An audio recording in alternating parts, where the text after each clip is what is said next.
just left the gym because I'm trying to be more consistent this year. It's hard. I'm driving, so if I'm not looking at y'all, charge to my head, not my heart. It's no offense. I'm just trying to. I need to get one of those things I can put on my dash. But excuse me. So I'm leaving the gym. I'm asthmatic, so intense exercise sometimes. Well, used to definitely. I'm not nowhere near where I was 3 years ago.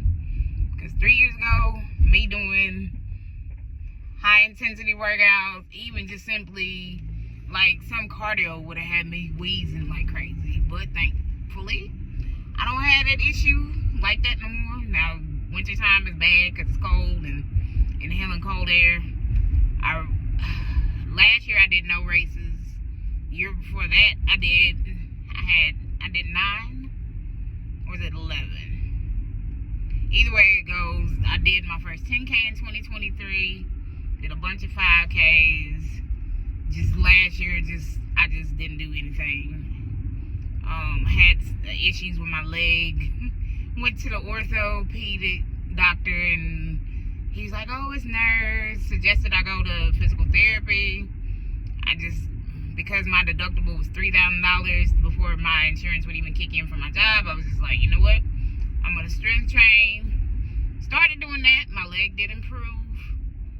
Just me being me, I just slacked off. Anyway, I'm rambling. But I had a thought when I was leaving the gym. One of the things that I'm trying to do for 2025 is just bet on myself. Because for the longest, I've let fear get in the way of a lot of things that I want to accomplish, a lot of things that I want to do. Even just showing up for myself on a regular basis as far as saying, hey, just because you have asthma doesn't mean you can't do this. Just because you're overweight doesn't mean you can't train, like somebody else can. It's all about, like, your mentality and what you want to do. Or even get on camera and talk to people.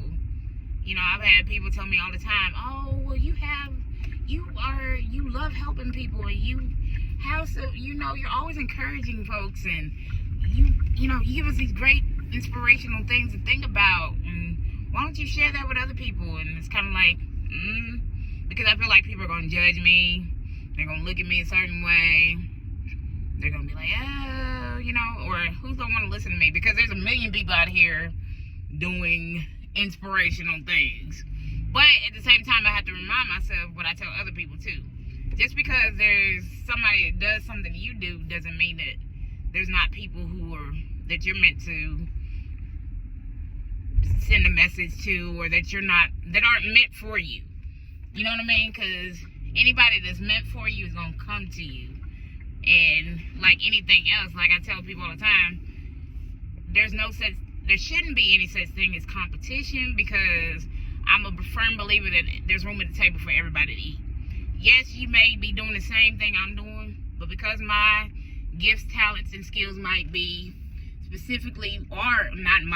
are specifically made and tailored, and my experiences are specifically tailored to my life and my purpose and my destiny, it's not going to be the same. So whoever's meant to be in my orbit or come and hear, or whoever I'm meant to affect, or whoever you're meant to help, along the way, along this journey of life, those people are going to come to you no matter what. You just have to, and I'm preaching this to y'all while I preach to myself, you just have to believe that it's possible and that you have those things. I think so many times, and I'm just talking for myself, it's been easy to just shrink and settle in the background because you're more worried about what people have to say instead of just doing what it is that you love, or what comes to your brain, or what it is you're inspired by.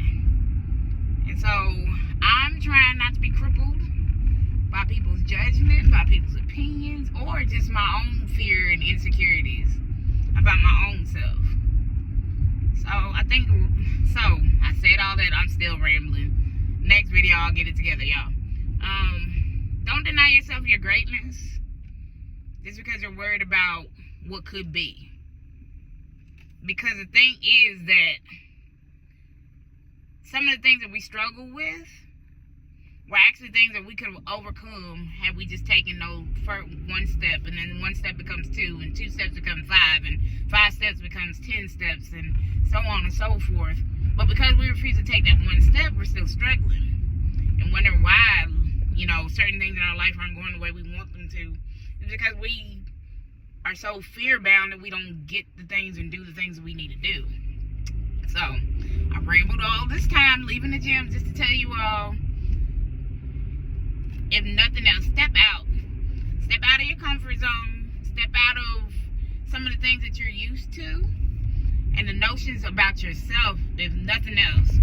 We're going to put everybody else to the side for right now. We got to change our mindset about how we look at ourselves and how we see ourselves in order to get to those things and the places that we want to be. Because the thing about it is changes do start in our mind. And everything else follows after that. So, anyway, I rambled long enough. Y'all will get used to me. I'm going to get it together. And I'm going to come back with something more concise and all put together and all wrapped up perfectly. But I just had that thought when I was leaving the gym. I hope you all are having a great Monday. Never miss a Monday if you're into working out. Just start somewhere. You don't have to go to the gym. There's lots of YouTube videos. Just go out and take a walk. Get you something to count your steps, even if it's an app on your phone, and just do something. Because for me, it's not just physical, it's a mental thing. When I go work out, it helps relieve a lot of the things that I'm worried about, my anxiety, stresses, especially like financial stuff, whatever I'm dealing with. I don't even think about that once I'm working out or after I'm working out. My whole focus becomes, okay, what can I do? What can I change? How can I improve? So, anyway, guys, I hope you enjoy the rest of your evening, day, whenever you watch this. And show that girl out. Bye, everybody.